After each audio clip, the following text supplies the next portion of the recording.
Every nation in every region now has a decision to make. Either you are with us or you are with the terrorists.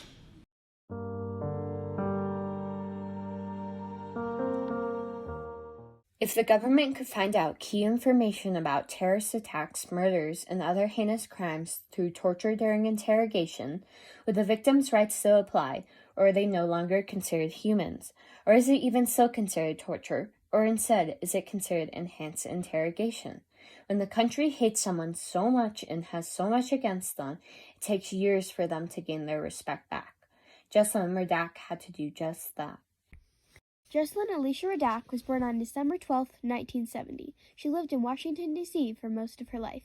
She graduated at 22 from Brown University and got a double major in American Civilization and Political Science. She went to Yale Law School and graduated in 1995.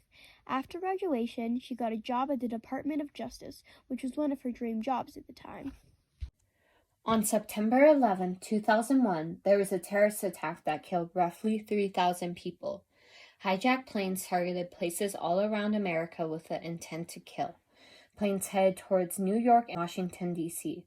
One plane was luckily brought down into a field. However, 3 planes hit their targets, 2 into the World Trade Center and 1 into the Pentagon. 19 Islamic terrorists were responsible for the attacks. They believed that American interference in the Middle Eastern countries had been harmful. Jesselyn was taking calls for the ethics desk when she happened to get a call from the Criminal Justice Office saying that the government had recently arrested an American, John Walker Lindh, in Afghanistan while fighting amongst the Taliban under the suspicion of aiding an enemy and conspiring to kill Americans among the charges. He was even nicknamed the American Taliban. John Walker Lindh was born on February 9, 1981. He was born in Washington, D.C., and he later moved to Northern California, where he lived for most of his life. Malcolm X inspired him to convert to Islam at age 16. At 17, he traveled to Yemen to study Arabic. The year of 9/11, he thought the idea of religious doctrines of the Taliban movement were something to his interest. John Walker Lindh had similar beliefs to the terrorists, which led him to the charges of aiding terrorists. When the Criminal Justice Office called, they said the FBI was on the ground and wanted to interrogate John Walker Lindh, but legally they needed to call the ethics office before they did anything. When Jesselyn asked if he had a lawyer, they stated that he did, even though it would be later revealed that he never had an actual lawyer supporting him. She told him that since he was represented by counsel, he's an American, and he has a lawyer, they still needed a warrant to question him at all. Other basic civil rights guaranteed to Americans were also being ignored. I have a bullet in my leg and several shrapnel wounds. Okay.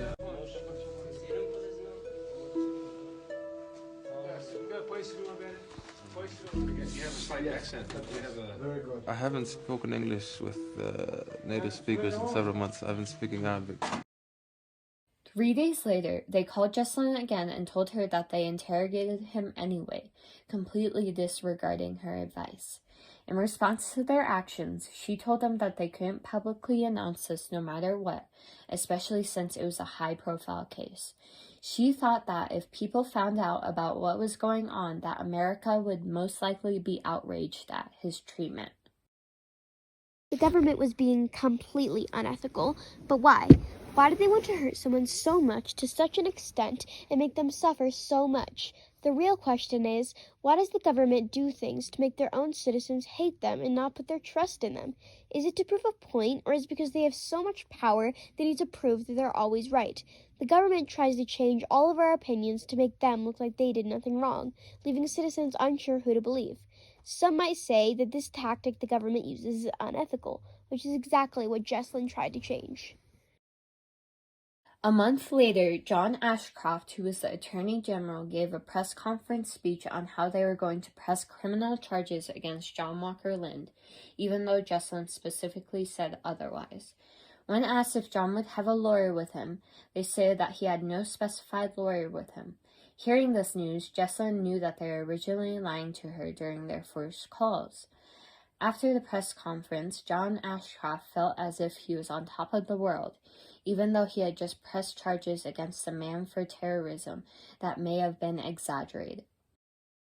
While John Ashcroft felt a high of success, John Walker Lynn felt like his entire world, as well as all of his dreams, had just been crushed. He felt like he didn't have any chance of being found innocent.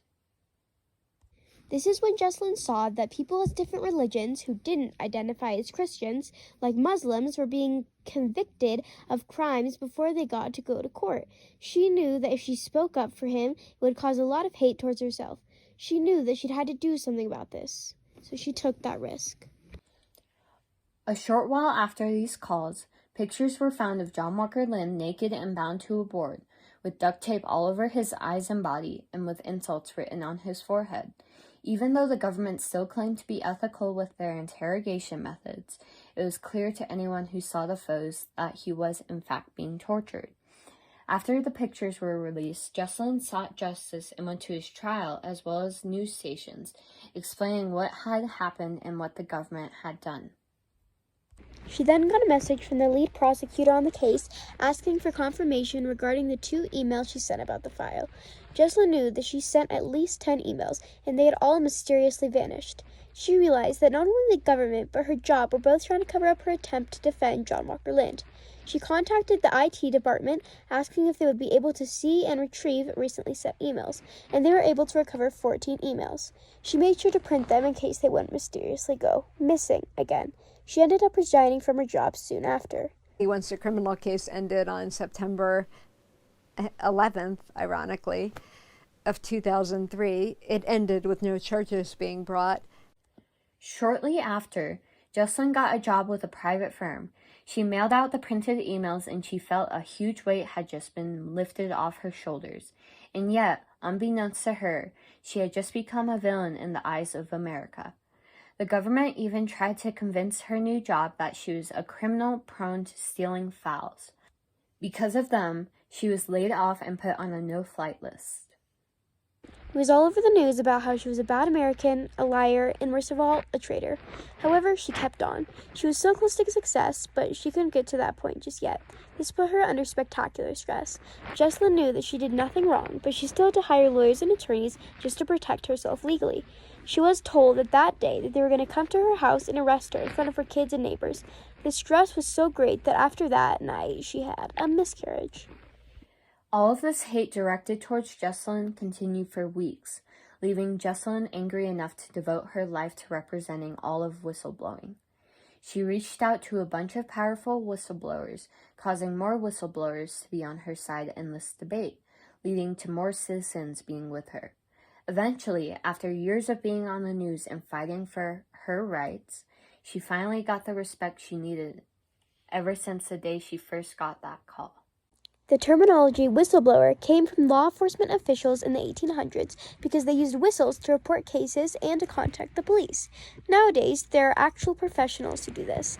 As Jesselyn says, on a very basic level, if you see an old lady being mugged, you would probably dial 911 and make a police report.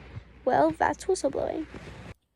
John Walker Lynn served time in jail for a little over 17 years on a 20-year sentence that would have turned into a life sentence, or even execution if it weren't for Jesselyn speaking out. He got out 3 years ago in May 2019. By now, many people still know him as the American Taliban, but he has gained some forgiveness from most Americans. But there are still many who believe that he is still a traitor. As for Jesselyn, she is still a whistleblower, and she still helps countless Americans, but she says she enjoys her current job more because she doesn't have to deal with such high-profile cases.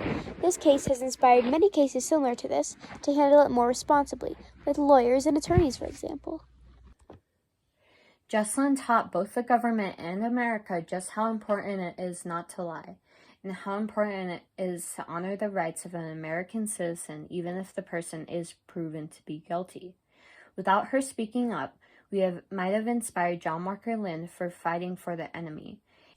It is inspiring to know that heroes like Jesselyn Raddack have the courage to stand up for what is right under our Constitution.